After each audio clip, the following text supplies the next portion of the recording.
हाय बच्चों, हमारे इस YouTube channel the success platform पर आप सबका स्वागत है।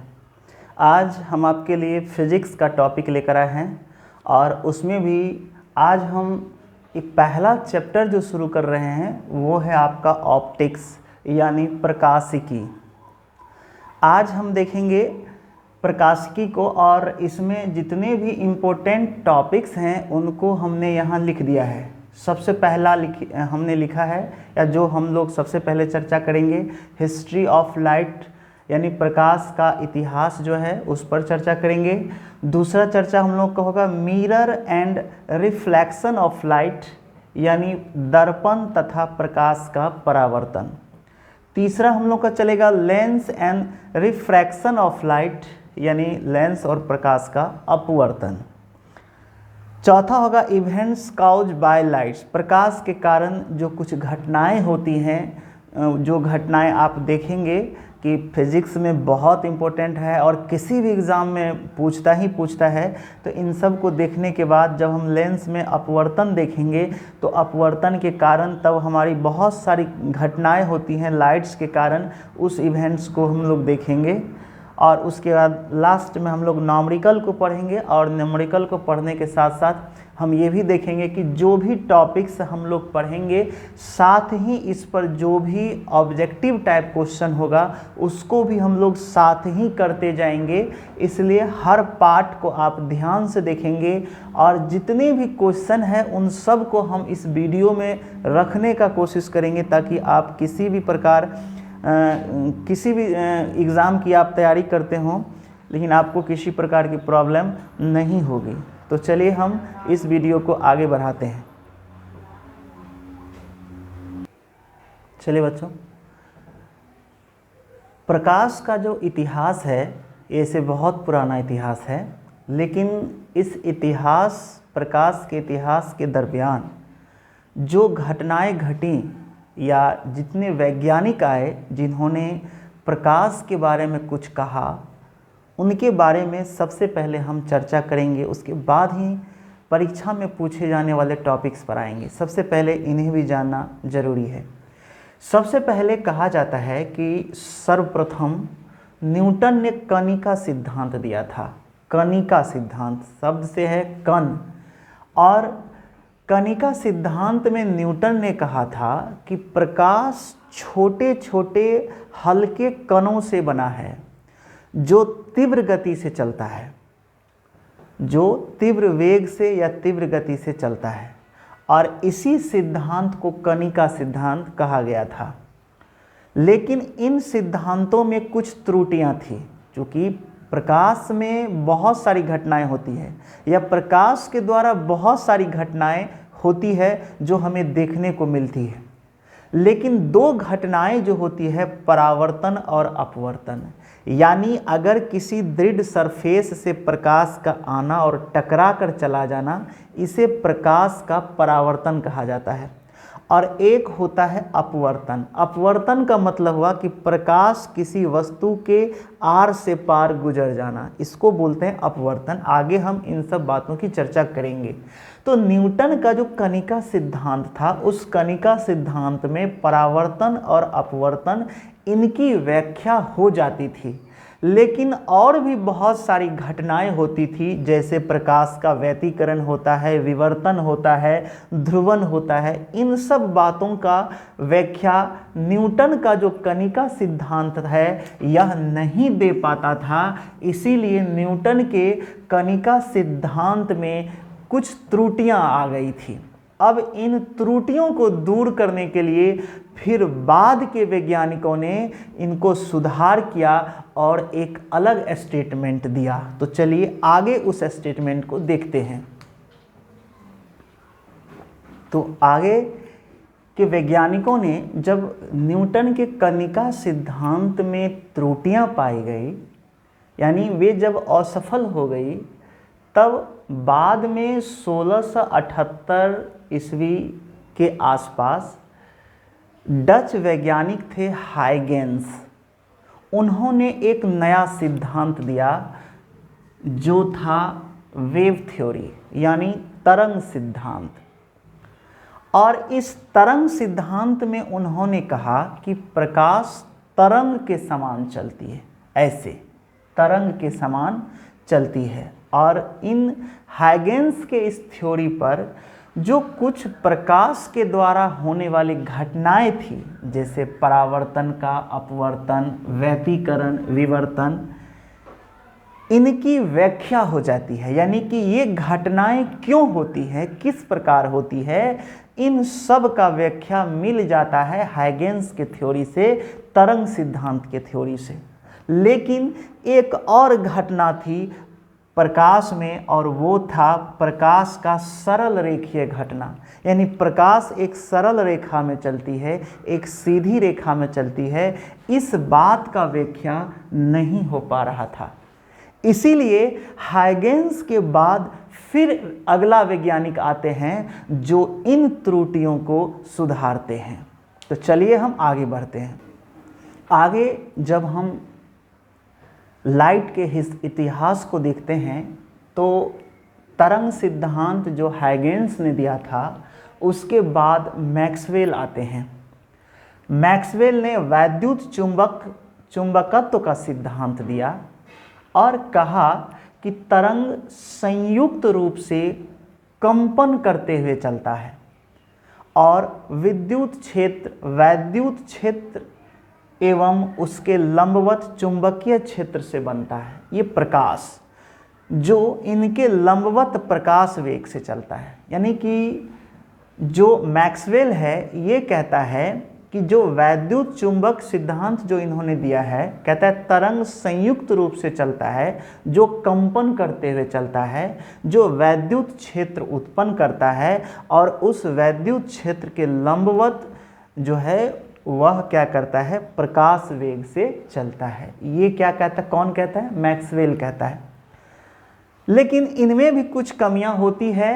धीरे धीरे समय के साथ यह खोज आगे बढ़ती है और जब हम आधुनिक युग में आते हैं तो जो भी कमियां थी या सभी वैज्ञानिकों का जो अलग अलग स्टेटमेंट है, तब हाल के वैज्ञानिकों ने उन सभी स्टेटमेंट को ध्यान से पढ़ा और उस पर रिसर्च किया, तो उनमें कुछ न कुछ कॉमन चीज़ें थी जिनको एक साथ लाया गया। तो इसके बाद आधुनिक सिद्धांत आया जिसमें कहा गया कि प्रकाश डबल नेचर के होते हैं, यानी उसमें दो प्रकार के गुण होते हैं। पहला जो कणिका सिद्धांत न्यूटन ने सबसे पहले दिया वो भी होता है, और बाद में हाइगेंस ने जो तरंग का सिद्धांत दिया वो भी होता है। तो बाद के वैज्ञानिकों ने कहा कि कणिका और तरंग दोनों गुण जो है वह प्रकाश में पाया जाता है, और इस प्रकार से जो आधुनिक सिद्धांत आया, इसमें प्रकाश से जुड़ी हुई जो घटनाएं होती थी उनकी सारे समस्या का समाधान हो गया। लेकिन उसमें कहा गया कि प्रकाश का जो कण होता है, कण जो रूप में चलता है, जो कणिका सिद्धांत के द्वारा कहा गया था, कहता उस कण को फोटोन कहा जाता है। फोटोन जो सूर्य से चलने वाली ऊर्जा के बंडल, जो आइंस्टीन ने भी इस बात पर कहा था, बंडल यानी मतलब एक बैग के रूप में भरा हुआ, एक पैकेट के रूप में भरा हुआ बन के आता है, वही फोटोन है। जो इस प्रकार वेग से चलता रहता है वही फोटोन चलता रहता है। तो इस प्रकार प्रकाश से संबंधित सभी समस्याओं का समाधान हो जाता है। तो आज का जो वैज्ञानिक है इनको प्रकाश से संबंधित सारी समस्या का समाधान हो चुका है। तो ये एक इतिहास था जो प्रकाश से जुड़ी हुई कि कितने प्रकार के वैज्ञानिक आए और उन्होंने किस प्रकार का सिद्धांत दिया है। तो इसके बाद हम लोग इस पर एक महत्वपूर्ण टॉपिक शुरू करेंगे जो प्रकाश से संबंधित है। तो चलिए हम लोग टॉपिक्स की ओर चलते हैं। चलिए बच्चों, अब हम लोग का हिस्ट्री ऑफ लाइट्स के बाद हम लोग का है mirror and reflection of light, यानी दर्पण तथा प्रकाश का परावर्तन। अब ये समझने वाला टॉपिक है। सबसे पहले हम लोग मिरर को अलग अलग बांट देते हैं कि आखिर कितने प्रकार के मिरर होते हैं। मिरर यानी दर्पण, मिरर को दो प्रकार में हमने बांटा है। पहला है समतल दर्पण, जो प्लेन मिरर बोलते हैं। समतल दर्पण होता है जो घर में हम आईना देखते हैं, आईना जो दर्पण होता है वो इस प्रकार का होता है, यानी एक पार्ट पर कलई किया हुआ रहता है और दूसरा सतह जो होता है ये परावर्तक सतह होता है, इसको बोलते हैं परावर्तक सतह, यानी प्रकाश यहीं से आएगा और रिफ्लेक्ट होगा, इसलिए ये हो गया आपका परावर्तक सतह। उसके बाद दूसरा होता है गोलीय दर्पण, इसको बोलते हैं एस्फेरिकल मिरर। एस्फेरिकल मिरर इस प्रकार से होता है, जैसे इनको हम दो भाग में बांटते हैं। जैसे एक गोल होता है, जैसे मान लीजिए यह एस्फेयर है, गोल है, इसको हम दो भाग में बांट देंगे। दो भाग में बांटेंगे तो एक मिरर को हम बना देंगे इस तरह से, ठीक है, और इसके अंदर कलई कर देंगे यहाँ पर। जब यहाँ पर कलई कर देंगे तो ये पार्ट जो होगा ये आपका होगा परावर्तक सतह। ये क्या होगा? परावर्तक सतह। तो ये हो जाएगा आपका उत्तल दर्पण, यानी कॉन्वेक्स मिरर हो जाएगा। इसका जो बाहरी सरफेस होता है, जो गोल भाग होता है, ये परावर्तक सतह के रूप में काम करता है और अंदर भाग जो होता है इस पर कलई किया हुआ रहता है। दूसरा, अगर अवतल दर्पण की ओर चलेंगे यानी कॉनकेव मिरर की ओर चलेंगे तो देखेंगे कि अगर इसी पार्ट को हम यहाँ रखें और इसको रखने के बाद अगर हम ऊपर कलई कर दें, सबसे ऊपर वाले भाग को कलई कर दें, तो इसका जो अंदर वाला भाग होता है ये परावर्तक सतह होता है, परावर्तक सतह होता है, यानी प्रकाश यहीं से जाएगा और रिफ्लेक्ट होके लौटेगा, जैसा कि यहाँ जाएगा और रिफ्लेक्ट होके लौटेगा, रिफ्लेक्ट होके लौटेगा। तो अब आप देखेंगे कि उत्तल दर्पण का जो होता है परावर्तक सतह उभरा हुआ होता है, उठा हुआ होता है, और अवतल दर्पण का जो परावर्तक सतह होता है वो धंसा हुआ होता है, यानी ऐसा भाग होता है। तो जो धंसा हुआ पार्ट होता है इसको बोलेंगे अवतल दर्पण, यानी इसका यह भाग परावर्तक सतह के रूप में काम करता है और उत्तल दर्पण में ये भाग जो है परावर्तक सतह के रूप में काम करता है। जैसे आप घर में देखते होंगे जो चम्मच होता है, चम्मच का जो ऊपर वाला भाग होता है वो परावर्तक सतह होता है। आप देखेंगे तो आपको आपका फेस उसमें चौड़ा दिखाई देगा, क्योंकि वह जो द्वारक होता है इसका ज़्यादा बड़ा होता है, इसीलिए वहाँ परावर्तक सतह ज़्यादा चौड़ा होता है, इसलिए व्यक्ति का फेस उसमें बड़ा दिखता है। तो चलिए, ये हमने इसको अलग अलग भागों में बांटा है। अब हम कुछ विशेष चीज़ देखेंगे। सबसे पहले हम लोग प्लेन मिरर के बारे में जानते हैं, उसके बाद फिर हम कॉन्वेक्स मिरर और कॉनकेव मिरर को देखेंगे, फिर हम लोग इसके बाद कॉन्वेक्स लेंस पढ़ेंगे और कॉनकेव लेंस के बारे में जानेंगे। लेकिन सबसे पहले प्लेन मिरर के बारे में जानते हैं। चलिए बच्चों, अब हम लोग प्लेन मिरर की कुछ विशेषता देखते हैं। देखिए, पहला हमने लिखा है कि वस्तु जो होता है वो प्रतिबिंब के बराबर होता है। जैसे मान लीजिए थोड़ा देर के लिए, अगर यह मिरर है, ये क्या है? मिरर है, ध्यान से देखिए, और यहाँ कलई किया हुआ रहता है। तो अगर कोई वस्तु को आप यहाँ रख दें, मान लीजिए एक ग्लास रखी हुई है, यहाँ एक ग्लास रख दीजिए, ग्लास बना दीजिए, एक बर्तन बना दीजिए आप, तो इसमें क्या आपको दिखेगा कि जितनी दूरी, डिस्टेंस, ये डी दूरी है, उतना ही दूरी इधर बनाएगा और यहाँ इसकी परछाई बनेगी। देखिए, ये हो गया वस्तु, ये हो गया प्रतिबिंब,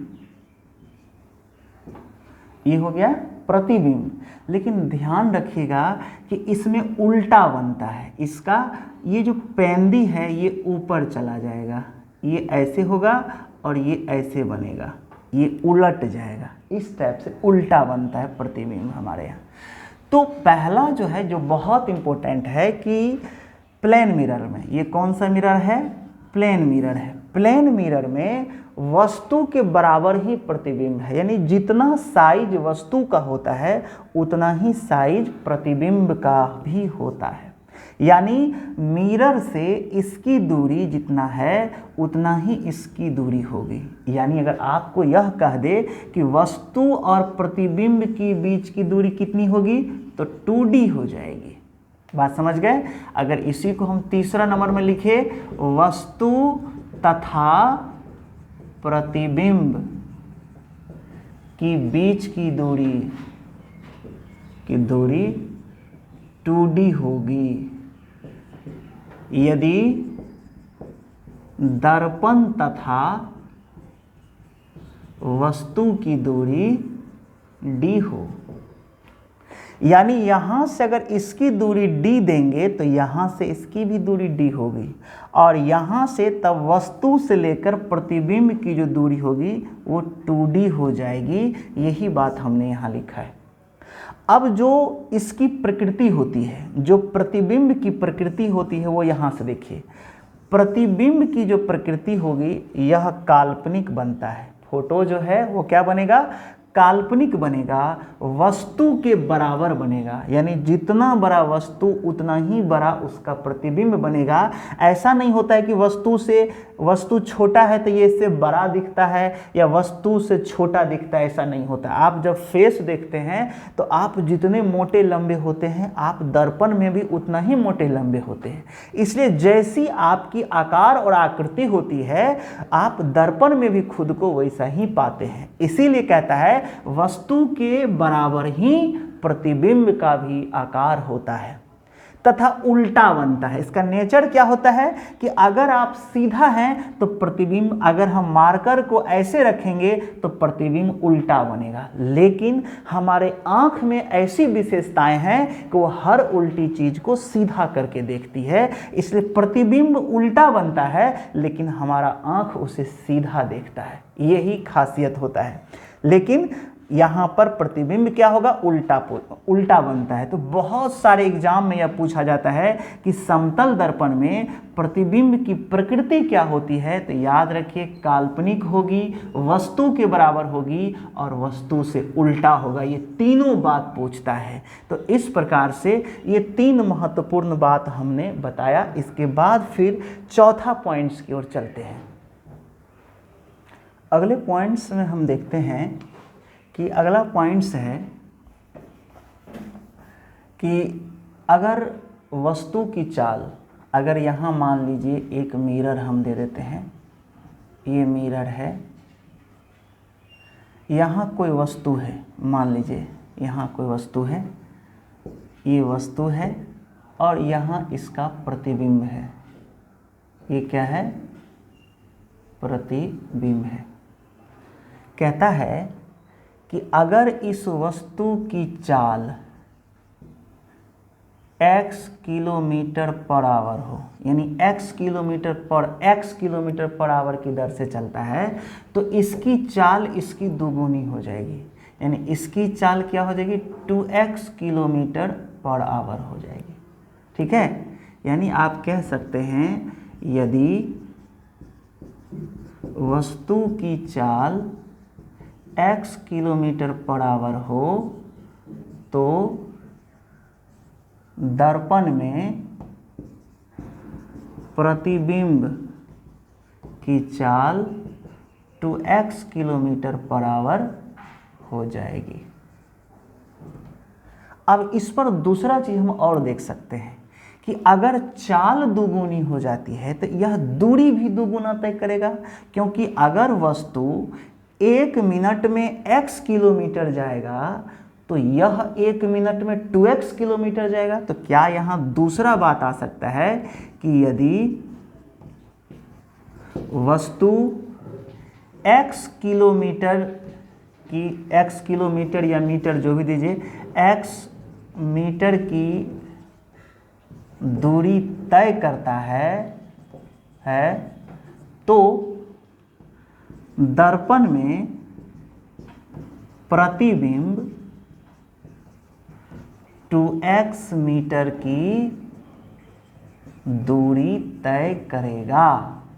ये ध्यान रखिएगा, क्योंकि वस्तु की चाल से हमेशा दुगुनी होती है प्रतिबिंब की चाल।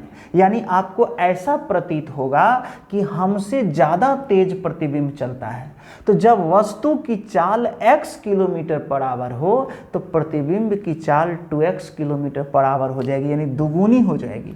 तो जब चाल दुगुनी होगी तो उतना ही समय में यह वस्तु ज़्यादा दूरी तय करेगा। यानी वस्तु अगर x मीटर की दूरी तय करेगा तो प्रतिबिंब 2x मीटर की दूरी तय करता है। तो ये भी बहुत इम्पोर्टेंट तथ्य है। चौथा में आपने 2 तथ्य देखा, एक और तथ्य हम आपको दिखाते हैं, वो देख लीजिए।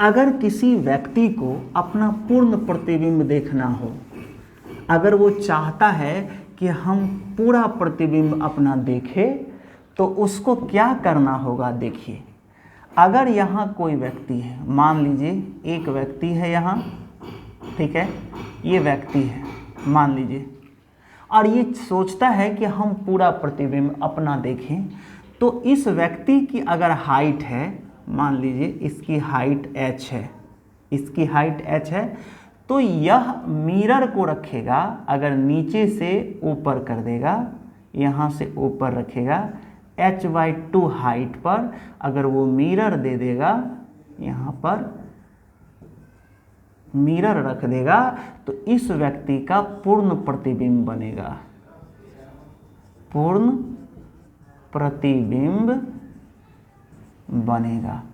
अर्थात हम कह सकते हैं कि कोई व्यक्ति अपनी ऊंचाई की आधी ऊंची स्थान पर यदि मिरर को रख दे तो वह अपना पूर्ण प्रतिबिंब देख पाएगा। ये भी बहुत इंपॉर्टेंट है। अगर आपको कहे कि आप अगर 5 फीट आपकी ऊंचाई है और आपको अपना पूरा प्रतिबिंब देखना है, तो मिरर को कितना ऊंचा रखिएगा, तो आप अपनी ऊंचाई के आधी यानी 2.5 फीट पर अगर मिरर को रखेंगे तो आपका पूर्ण प्रतिबिंब आपके उस आईने में यानी उस दर्पण में बनेगा।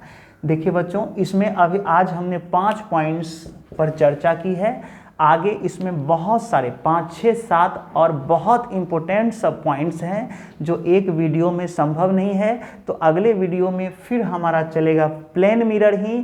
तब तक आप इसको ध्यान से पढ़िए, देखिए, और हम एक एक समस्या का चर्चा करेंगे इस पर, और कुछ ऑब्जेक्टिव प्रश्न भी आपको देंगे, ताकि दर्पण से जुड़ी हुई किसी भी समस्या का कोई भी समस्या आपके पास शेष नहीं बचे। हम हर समस्या का समाधान इस चैनल पर आपका कर दें। तब तक सेफ रहिए, सुरक्षित रहिए। इस वीडियो को देखने के लिए धन्यवाद।